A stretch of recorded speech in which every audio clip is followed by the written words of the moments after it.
Welcome everyone. We are going to start our Cullowhee graduate student orientation for spring 2025. We're super excited to have you today and have you start at Western this spring.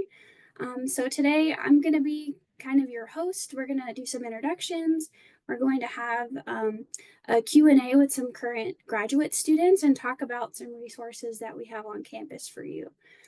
So we'll start with introductions. My name is Kate Roach. I am the Student Services Specialist here in the graduate school. So I am your contact if you have any questions throughout the process of just being a graduate student. So I can help with financial assistance. If you're a graduate assistant, you've probably heard from me. And I also do things like student records and some student events like this, like orientation.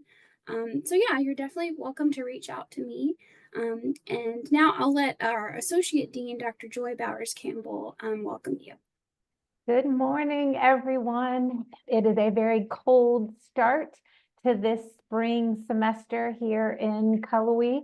I think on my drive in, it was like 12 degrees, snow approaching. So exciting and cold. And we just want to take this time to thank you for taking some time out to be with us and to learn a little bit about the services that exist for you as a graduate student. We want to be sure that you are aware of everything around and that you have an opportunity to talk with some students who've walked the path before you and learn and lean into some of their knowledge of coming before you. So I won't take up much of your time, but again, welcome. Thank you so much for being here and taking the time to be with us. And, you know, if you ever have any questions, if something is coming up and you're not sure where to find the answers, just reach out to Kate or to me or anyone here at the graduate school. And we may not know the answer, but we can likely connect you with the people who can get you the answer. So with that, have a great first semester and go Cats. Joy, so we're going to get right into it. We have two graduate students with us today who are our graduate ambassadors. So what we're going to do is I'm going to let them introduce themselves to you, and I'm going to ask a few questions, and then we'll open it up to the floor. So you're also welcome to ask questions. So be thinking about it while we're chatting here. You're welcome to put any questions in the chat. So yeah, let's get started. I'll let James start with introductions. Sounds good. Good morning. Good morning, everyone. My name is James Simon. I am a second year grad student in the biology program. Hopefully, got one more semester left, so fingers crossed on there. I did my undergrad degree here at Western also, and I'm from Burlington, North Carolina. Thanks, James. Lexi, you're next. Good morning, everyone. My name is Lexi Hodge, and similar to James, I am also a second year grad student in my last semester, graduating this May. And I also did my undergrad here at Western, and I am from Gastonia, which is about 2.5 hours away from Cullowhee. And I'm so glad you have all joined us today. So my first question for both of you is what resource or resources do you wish you knew about as a new graduate student that you know now? And either of you can go first.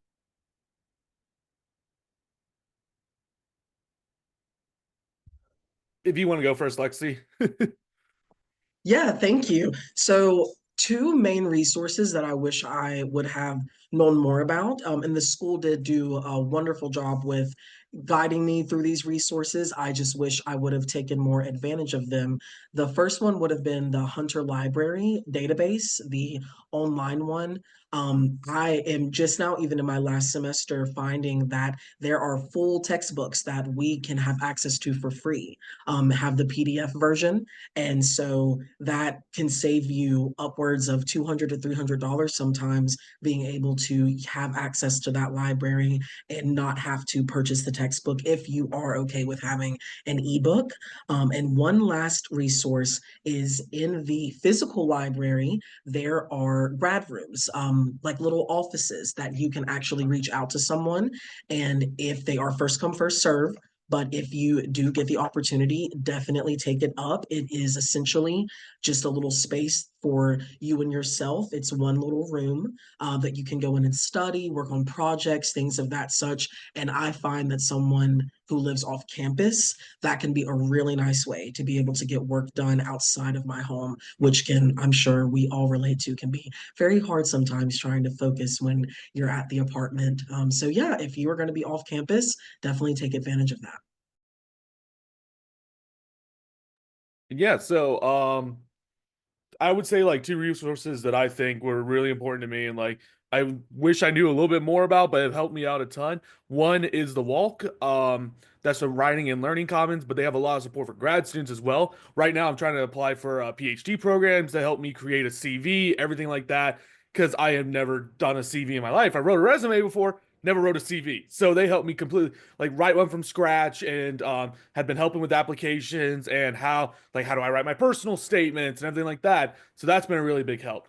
Another one has actually been, as obvious as it sounds, the Grad Student Association, which has been a really big help, especially now I'm trying to go to conferences to present and everything like that. And they are a really good resource for that, for the support of grad students, but also support not only in your studies and stuff like that, but also supporting like financially when you need to go to these conferences. I know I have to go to a conference in LA, so that's a pretty good chunk out of my own wallet. So GSA has been a really great resource to help with like travel grants and stuff like that too. Thank you. Yeah, those are good resources to know, and we're going to talk about some of those here in a bit. So, my second question for both of you is, what's your best advice for studying on the Cullowhee campus? James, did you want to take this one first? Yeah, I'll go ahead. Um, my best advice for studying on Cullowhee campus, first, study on campus. As tempting it may be, just like, hey, I'm just gonna get some work done in my apartment, it never happens. Especially with grad school. I got away with it in undergrad. I can't do it in grad school. Go to campus to study. Second, kind of following off of that though, find your favorite spot. Find the spot that makes you feel more at ease and that you feel that you're comfortable to sit at for a while and unplug. Put your phones away. Like, yeah, you can put on your headphones, stuff like that, but I'd say put your phone in your bag, get all the distractions out of the way, and just dial into what you're trying to focus on right there. Because that, especially when it comes to grad school, reading paper after paper after paper, you got to keep your mind focused on it.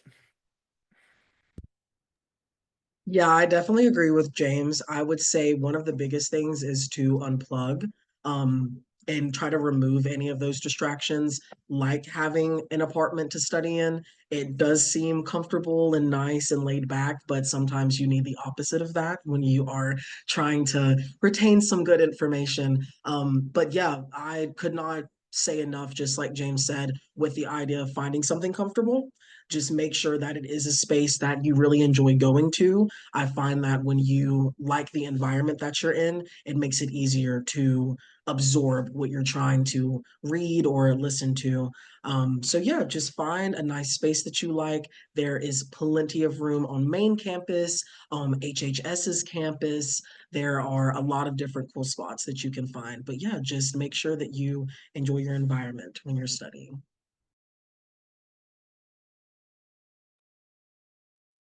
Well, thank you both for answering that. Does anyone here have any questions for our two graduate students that we have with us? And if you do, you're welcome to unmute yourself or put your question in the chat.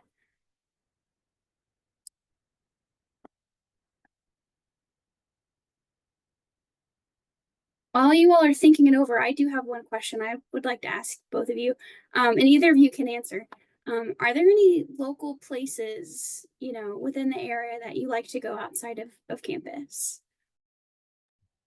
Yes, the first one that comes to mind for me, I've lived in Cullowhee for going on, oh my goodness, 7 years, I think now. And City Lights is a little coffee shop in downtown Silva.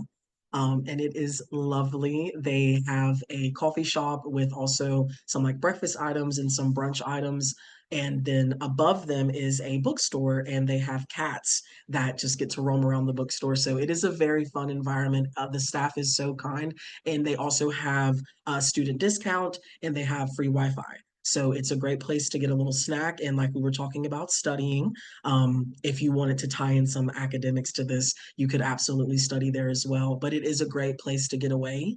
And I would say, in general, just harping on our downtown. Downtown Silva is so lovely. There are so many fun things to do that are not talked about enough because it is such a small area. But yeah, we have some great breweries, we have some great little shops to go to, and some really cool restaurants. So definitely check out Downtown Silva if you can.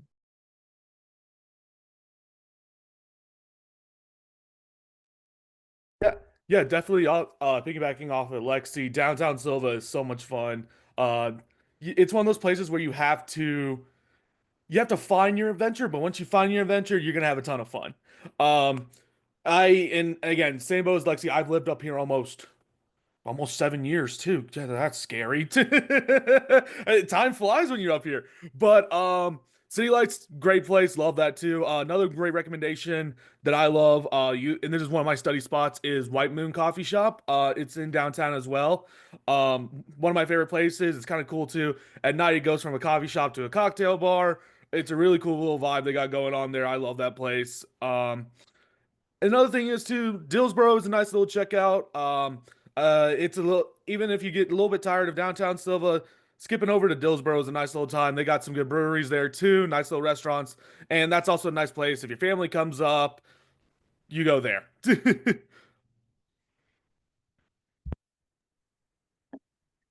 Yeah, I can confirm both of those places are great. White Moon and City Lights. They're great places to get coffee and breakfast.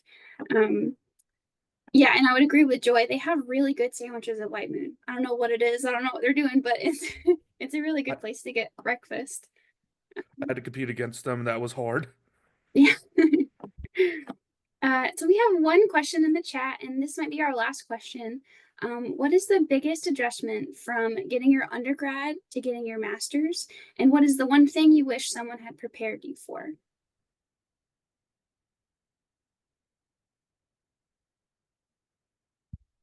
I could tackle this one first.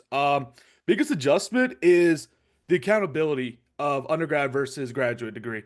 And that's more self-accountability. When you were an undergrad, you were doing your assignments, just get this done by XYZ date. That's it. And my master's degree, especially mine being a very heavy research-based field and like being a thesis option as well, I'm having to hold myself accountable not only for the classes I take, but for the classes I teach, grading my students' work, my own research, making sure I'm keeping up with that, making sure my committee knows what's going on, and like I'm applying to different grants, other programs, conferences. It's so much stuff that you have to hold yourself accountable for. There's so much great stuff that you can do once you get to grad school, but you're gonna have to put in the work. I've even had a meeting with because the best way I could put this was I flat out had a professor tell me, "Hey, you're not an undergrad anymore. You're a grad student. There's gonna be more expected of you. And you got to hold yourself accountable more." And hearing that it was a slap in the face at the beginning because I was like, "Oh boy!" But then I'm like, now looking back, that was some of the best advice I've gotten about grad school.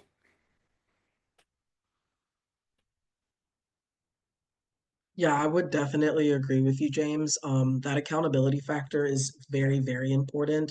And it's not like an undergrad, you have someone holding your hand, but you definitely have more of those reminders of when to get things in, things of that nature. And so your professors and staff, they definitely hold higher expectations for you as they should, because this is a graduate program. So definitely prepare to take some more accountability for yourself in the things that you're doing. I would say another very large adjustment is finances, depending on your major. Me being CSD, Communication Sciences and Disorders, we have clinicals that we have to do. And so we have classes on Tuesday, Thursday, and then we also have clinic Monday, Wednesday, Friday. So if you are a student who is supporting themselves financially, please check out as many grants and scholarships as you can.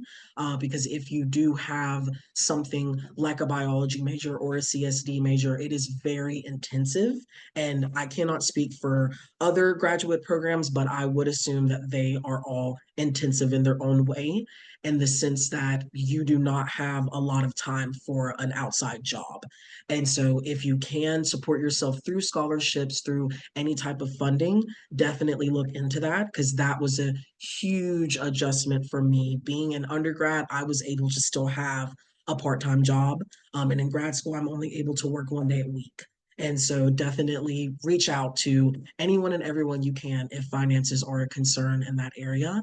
Uh, and that kind of ties into also the second half of the question of what I wish someone would have prepared me for, is just letting me know being a grad student is kind of like having a career. It's almost like the preset to your actual career that you'll get when you graduate, which is nice because it does prepare you to have whatever your passion is as your main focus.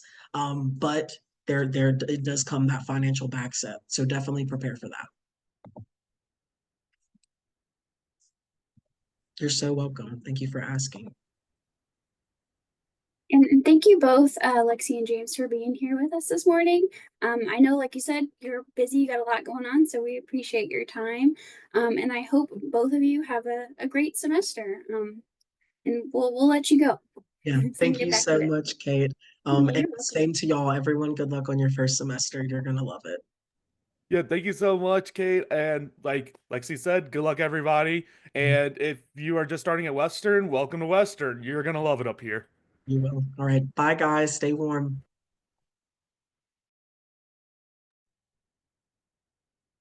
So we're going to move into some information. I'm going to be going over some good things to know about resources on campus, professional development, things we do in the grad school. So um, yeah, we're going to just jump right in. So, welcome. We're so glad you're here. You are a catamount now. You've probably been hearing the word catamount quite a bit. So, we're excited to have you. We hope that as you get started this semester, you feel welcomed and you feel like you are a part of our community, because that's what we want you to feel like. And we're going to be talking about some things that we offer on campus, on our Cullowhee campus, and kind of what you can do to engage in our little community we have here. So I'm going to start off by just plugging the graduate school. I think a lot of people sometimes forget that they can just reach out to us if they have any questions and they don't really know where to start. So especially in your first semester, as you're kind of, getting settled, definitely reach out to us if you have questions. You can reach us through email or over the phone. We're here on business days. And we also have a website. It's grad.wcu.edu. And we have been growing our social media a bit the past few years. So if you haven't already, definitely check us out on Instagram, Facebook, and Linktree. We are at WCU Grad School. We also have a LinkedIn. And as you're doing things as a grad student, we encourage you to tag us so we can see what you're doing. We love to kind of spotlight students, especially if you're traveling or going to a conference or just studying, and it could be anything. Definitely tag us so we can see what you've got going on.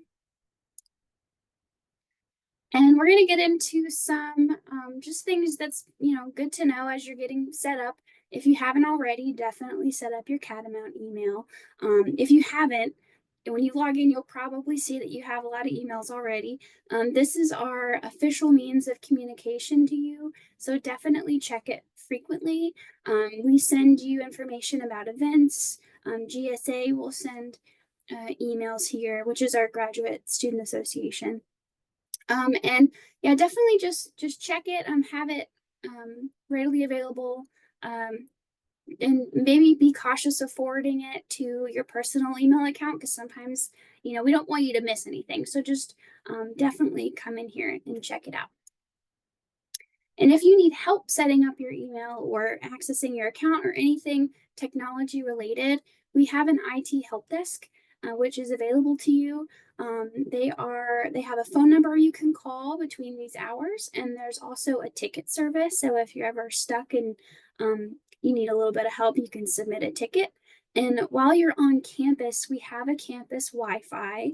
It's called EduRoam, and you would use your same credentials to log in as you would my WCU. So speaking of my WCU, this is your student portal. So you've likely already been in here. This is where you register for classes. This is how you would access Canvas. And you can also contact IT through my WCU. You can look at your transcript. It's really your portal to do anything student related. And you can also customize it, which is really nice. You can kind of control what things show up. So if you know you go in there to do certain things a lot, you can customize it, which is nice. And speaking of Canvas, some of you might have your courses on Canvas. This is our learning management system. So, your assignments might be in here. You might be able to see your deadlines for things. So definitely poke around in here and get the swing of it. You might notice that sometimes the courses aren't available until the first day of classes. So if you log in and you don't see anything yet, don't panic. Sometimes they just aren't posted yet by your instructor. But if you need help navigating, there's a ton of help on YouTube. There's tutorials. So definitely check that out. And don't be afraid to reach out to the help desk if you are stuck and you can't get in or you're not sure how to access something, because they can help you with that. And one of our ambassadors mentioned getting a student discount. So how to do that is you need a student ID. So definitely get one so you can use it. You also need this CAT card, is what we call it, to check out library books. And so definitely get one. What you need to do is email catcard@wcu.edu, and you're going to send them your information. So your name, your 920, which is your student number, and then where you want it to be mailed to, and you send them a picture. It has to be a picture that's basically like your driver's license photo. Pretty simple, not edited, things like that. So if you have any questions about the CAT card, you can also email catcard@wcu.edu, and they can help you with that. So we're going to move into campus resources that we have at WCU. We have a lot to offer here. As a residential student, you have access to a lot of things on campus. So one thing to just note is if you're going to be driving to campus and parking your car, you will need a parking permit. So if you haven't already, you can reach out to parking services at this number here, or you can go to parking.wcu.edu and get that set up. One thing to note is they don't actually give you a parking pass. They register your license plate. So whenever you park on campus, you don't want to back in, because they go through and they scan everybody's license plate. So just pull into the parking spot and into a student parking lot. But if you have any questions about the pass or where to park, parking services can help you with that. And another thing to be aware of is your safety. So we have a campus police, and you can, if you ever have an emergency, hopefully that will never happen, but if you do, and you're on campus, you can call 8911 from a campus phone, and that'll connect you to the university police. And they also ask you to add this number to your phone. So I advise you to do this now while we have it up here. It's 828-227-8911. And this will go directly to the campus police. So one thing to note is that the campus police can often respond a lot faster than the Jackson County police, because Jackson County serves a really large area. So that's why they want you to contact them first if you're on campus.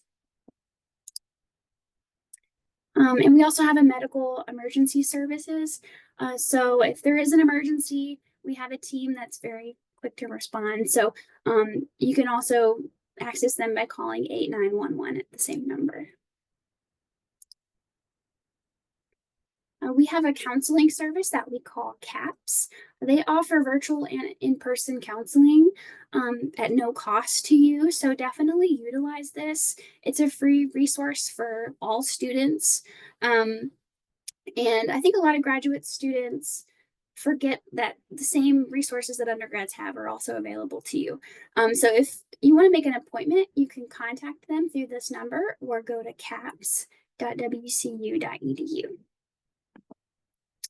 And yeah, I had a question if you could get a slide with all this information, and absolutely, I can send that to you. And I will also post a video of this recording on our website as well. We have another office called MAPS. It stands for Mentoring and Persistence to Success. So this office, they also offer support for first generation and independent students. So if you fall into that category and you want more information, definitely reach out to them. I have their number up here, and their email is maps@wcu.edu. They just offer a lot of really great support for these students. So yeah, definitely reach out. So books, let's talk about books for a minute.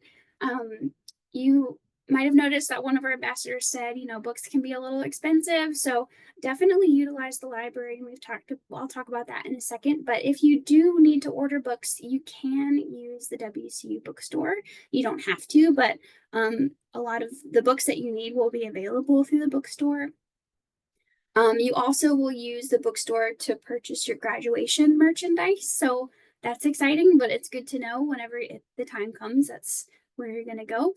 And they also just sell general merch like t-shirts and things like that. So the Hunter Library, as we've mentioned, is a really, really good resource for grad students. A lot of departments have a dedicated librarian as well that can kind of help you find what you need. There's a lot of things available, when you're doing research for papers or projects, or especially if you're doing a thesis. It's super helpful. So definitely check them out, go in person. And as we've talked about a little bit, they also have study rooms available specifically for grad students. And there's also rooms available for anybody that anyone can reserve at any point too. So definitely use that if you're on campus and you need a quiet space. This is a really good place to go. And we also have a lot of other resources that I haven't gone into too much detail about, but we've mentioned a little bit. There is a service called Brain Fuse that can help with tutoring. And we have the website up right here. We have a Writing and Learning Commons, which can be really helpful if you need help with formatting papers and things like that, and just writing in general. And we also have a Center for Career and Professional Development that we call CCPD, that does what it sounds like. They can help you format your resume, your CV. They also do mock interviews. So if you're having like a huge interview and you just want to practice with somebody, they can do that with you too. So definitely reach out to them if you have any questions, or if you want any support in these areas. They're here to help you. And then one important thing to know is that graduate school does have different academic policies than undergrad. So if you were an undergrad here, this might sound a little bit different. It's really important that you're just aware of the requirements that we have in grad school. But before I go over it, I just want to remind you that we're here to help. So if you're ever feeling like you're really struggling in a course, or you just need a little bit of support and you're not sure what to do, definitely reach out to us, email or call us, and we can help you and kind of point you in the right direction and get you back on track. So that said, we have to talk about the dismissal policy. So in grad school, 1F does result in a dismissal. So we don't want you to get an F. So if you feel like you're kind of flirting with that territory, sometimes it's best to, talk to your advisor, talk to your professor, see what you can do, and see what kind of help you can get to avoid that, because we don't want you to be dismissed. On that note, also 3 C's will result in a graduate school dismissal. So once you hit that 3rd C, you would be dismissed. So definitely keep a track on that. And, you know, another thing to note is, let's say you're readmitted after dismissal, those grades still remain on your transcript. So we don't do grade replacements at the grad level. So that's why we want to avoid that at all possible. So definitely, like I said, reach out for help if you feel like you're going to be getting one of those grades. We also have a stop out policy. So let's say that you want to take a semester or two off for whatever reason. That's totally fine. You don't have to do anything for us. There's no paperwork. You don't have to, do anything with registrar. You can just take time off. The only thing I would advise to do is let your program know that you're leaving and when you're coming back, so you can have a plan of reentry and you can finish your degree. So it's totally normal to take a stop out. That's what we call it. But if you stop out for more than 2 semesters, then your account would deactivate and you would have to reapply to continue. So that's something to note. You can take 2 semesters off, but when you hit that 3rd semester off, you kind of have to go through the admission process again. So if you ever, you need some advice on how to do that, you can reach out to me or the grad school and we can help you with that. We also offer transfer credit. We can accept transfer credit if you take a class maybe over the summer at a different institution and you want to see if it transfers in. You would reach out to your program and see if that course would be transferable. Every program is a little bit different and can accept different levels of credit and things like that. So reach out to your program and see also if you've taken a course somewhere else before you started here and you want to see if that transfers in. It's possible. So like I said, just reach out to your program director. And I want to talk about withdrawing really quick. So let's say you're in that territory where you feel like you're really struggling in a course and you just need to withdraw from it. Withdrawing is totally okay. You can withdraw from a course, but there is a deadline each semester for withdrawing. So if you've reached the end of the semester and you want to withdraw, it might not be possible at that point because the deadline has passed. So just be aware of that. If you think you need to withdraw, try and do it as soon as possible and don't wait because, yeah, like I said, every semester is a little bit different with deadlines. But if you have questions about withdrawing, again, just reach out to us or your advisor and we can help you with that. Okay, so now we're going to go into some more fun topics. We're going to talk about professional development and events that the grad school offers grad students. So one thing to note is we have a really active GSA, our Graduate Student Association. So as James mentioned, they do offer travel funding every semester. So that would be if you're traveling to a conference, something like that, something within your program. Maybe you're presenting research, maybe you're entering in competition, something like that, that would be eligible for a travel reimbursement. It's up to a certain amount, and the amount will kind of depend on where you're going, what you're doing, and things like that. But when we send out an application every semester, and students can get 1 award per year. So that's just something to be aware of. We're probably going to open this spring 2025 application soon. So be on the lookout for that. GSA also does a few events. So sometimes they'll have networking opportunities. They've started a graduate student forum, which is like a virtual meeting where you can come and just talk about grad school. You can connect with your peers or people in other programs and just chat about things. So they actually have been posting on Instagram. So definitely follow them if you haven't already. I think a lot of people don't know that GSA has an Instagram. So they will update students on events and kind of share information about the current GSA board on there. So check them out. And I'm also going to plug our GSA for next year. So we're about to open up our application probably in the next few months for 25-26. So if you are interested in joining GSA, I would encourage you to apply for it. And we'll probably decide on next year's probably by the end of this semester. So be on the lookout for that. And if you have questions, reach out to me or a member of GSA and we'll help you out. So the grad school also we have two kind of big events each year. One of them is called the 3MT. It is the 3-minute thesis competition. So what this is essentially you are presenting your research, some kind of project within 3 minutes in front of a static slide.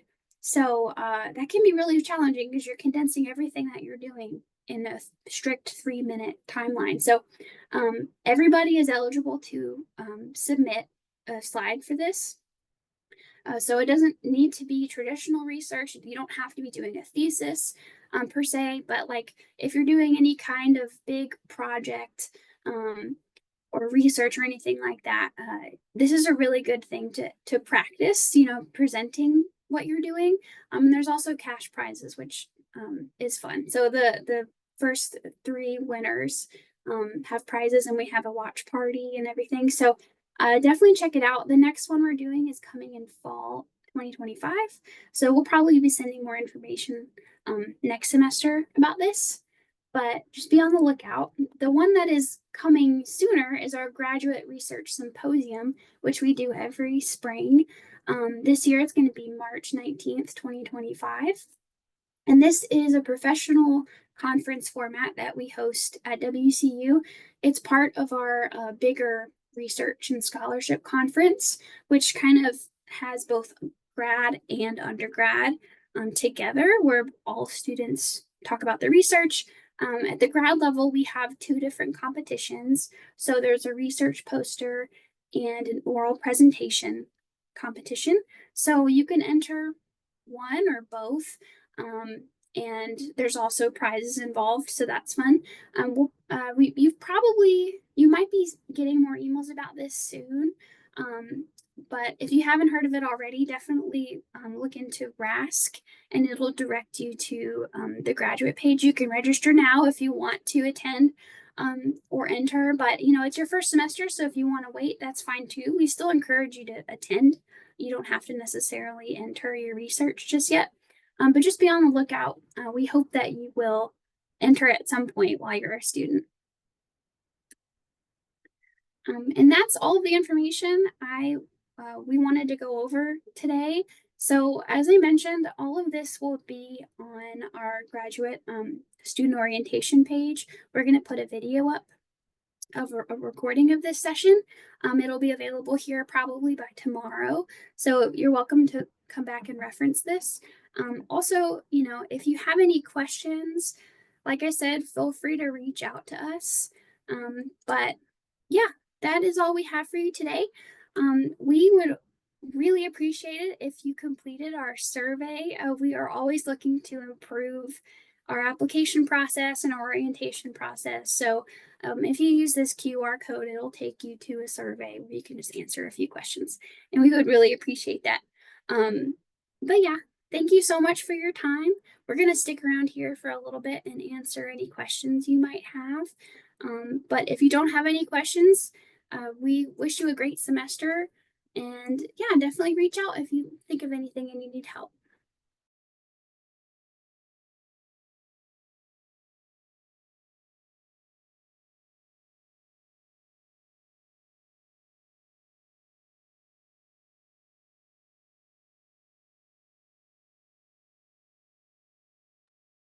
Thank you. Have a good day, everyone.